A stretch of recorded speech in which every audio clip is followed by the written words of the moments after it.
everyone. I'm Christine Tulley, President and Executive Writing Coach at Defend, Publish, and Lead, and welcome to episode 228, Short Form Books. Today, I'm going to be interviewing one of our coaches, Heather Witcher, and we're going to be talking all about short form academic books because I've never written one, and they are becoming more popular, as I can see through lots of academic presses. So welcome, Heather. We're glad you're here today. What I wanted to talk to you about to start is just to talk about what the heck is a short form academic book. I'm used to monographs and edited collections and textbooks, but I'm not even sure I know what one is. So can you tell me about that? Yeah.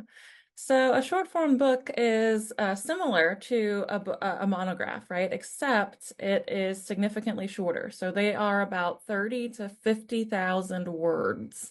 And so these books are becoming popular because, well, for one, they're cheaper for the publisher to print, but also they are on a more focused topic that is often very timely. So these books are also being published in a like faster timeline than an academic monograph because of that currency. So like, climate change is a huge issue right now, and so you're seeing a lot of these kind of current topics becoming the central focus within that particular book. That makes sense. Now, you mentioned like timeliness. So here's a follow-up question. So one of the things, I don't know if I've ever done this on a podcast. At some point I need to do it, but one of the very first books I tried to write as a professor was what I deem a failed book project. So what I mean by that is that I couldn't get anybody to take it. I sent it out to like 6 different places. And then ultimately what I ended up doing was carving up some of the sample chapters into scholarly articles. So I know that at some point for a university, I've done a workshop on, okay, what happens when you have a book proposal and the book just won't go? So now I'm kind of wondering because all of my reviews said the same thing, and I think this might be relevant for short form books, maybe. All of them said this is a really, really narrow topic. There's not a big enough audience for this particular type of topic. Could a topic that's, very niche, could that be something for a short form book because it would cost less to produce? Maybe you don't need as many readers. Is that a thing? Absolutely, right? I mean, any kind like a smaller focused niche topic are perfect for short form books. When I was talking with my publisher at Palgrave for the Pivot series, Mhm. one of the things that they kept telling me is that they are very focused on getting like projects that maybe you're writing an article and you're like, wow, this article is over 100 pages, right? Like that's no journal is going to publish that. Um, these kinds of like you're talking about like your failed book project where it was way too focused and you would have to slim it down from 100,000 words like an academic monograph to the short form project, but those kinds of focus topics are perfect for these series because you're not gonna be able to get it really anywhere else, and it's too long for a scholarly article. So the short form book kind of is in the sweet spot between like a series of maybe journal articles, like turning your dissertation from instead of maybe like a series of articles that you're publishing out, move it into the short form book collection, which still counts for most universities as a book publication. Yeah, that's great. It definitely does at mine. I know you just completed one. So tell us about the project that you did. Tell us the name of your book. Why did you end up going in that lane? Since I think you said that this is new for you. So tell us about that. Yeah, so I had approached Palgrave because I had worked with them previously on an edited collection. And I had been thinking about my own kind of niche, which is the Pre-Raphaelite poets. And so while I find them very fascinating and think that they are a huge part of Victorian Britain, not many people do. Just So like when not I a was lot of people cared about my writing methods course at the undergraduate level. I get exactly. It's like, it. okay, well, so I talked to Palgrave. I was like, look, like I'm really interested in about how to teach the pre-Raphaelite poets because I'm at a teaching institution. I know that a lot of people struggle with teaching just poetry in general. So I thought like maybe I could do something in that direction. And they suggested their Pivot series because of the kind of niche focus and the fact that I probably was not going to have enough material for a full length monograph. So it was a very similar process in terms of the proposal writing, except of the timeliness factor, right? So like the pre-Raphaelite poets are 19th century poets. And at first glance, it may seem like they have nothing to do with today's life. Um, and that is key. That is central to these short form book proposals. You have to show the relevance today and how it's going to impact readers right now.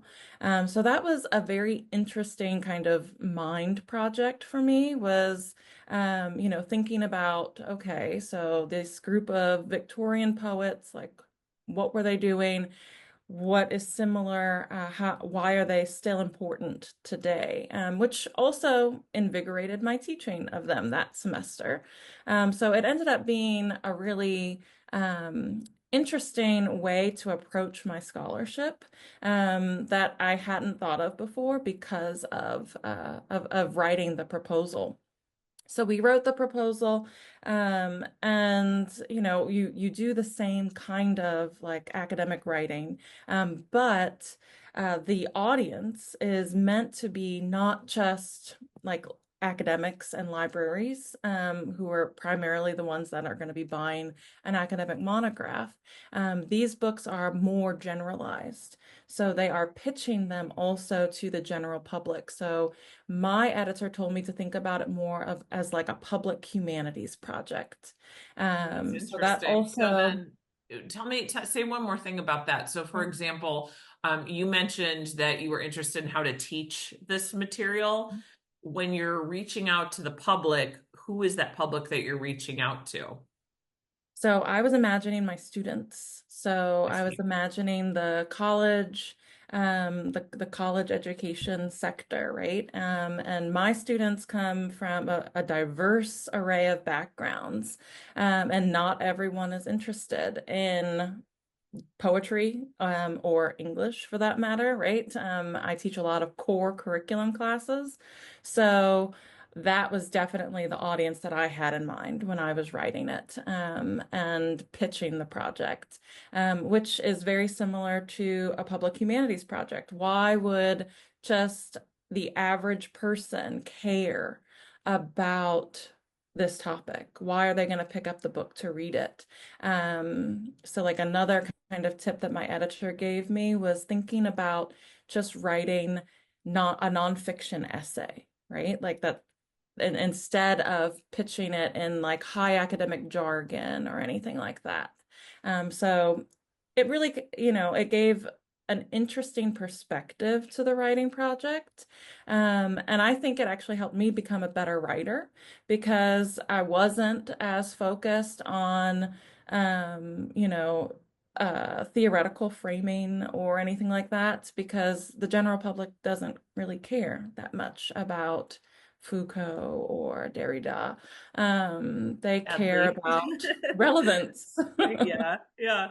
No, this makes a lot of sense. So, for all of our listeners out there, if you haven't caught this before, we are having a free webinar next week. So this episode is being recorded in May of 2025, and that webinar will be Tuesday, May 20th at noon Eastern. So I know we still have some seats available in that, and we will put a link to that in the show notes for people that want to work with you on short form book proposals. They'll get to find out about the writing strategies to use in more detail about how you describe described them.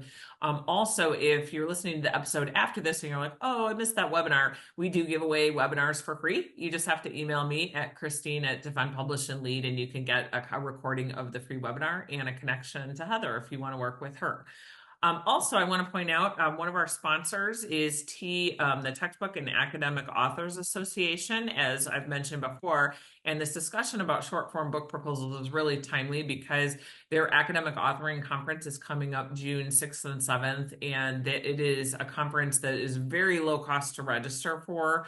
At the moment, they're still taking registrations, and they are actually having a workshop, if I can get it to scroll for our YouTube viewers. They're having a workshop on Thursday, June 5th, which is free. All of their pre-conference workshops are free. And there is actually one on book proposals by Danielle Stevens. She's a longtime faculty developer.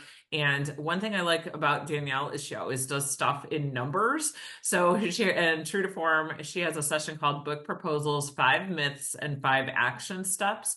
So I would argue going to see the webinar with Heather and then going to see Danielle doing stuff with book proposals might be a great combination to get one completed. Particularly since the emphasis is on shorter writing, more timeliness, getting stuff out. This sounds like a great project to potentially work on over the summer. So thanks, Heather, for joining us today, and happy writing this week, everyone.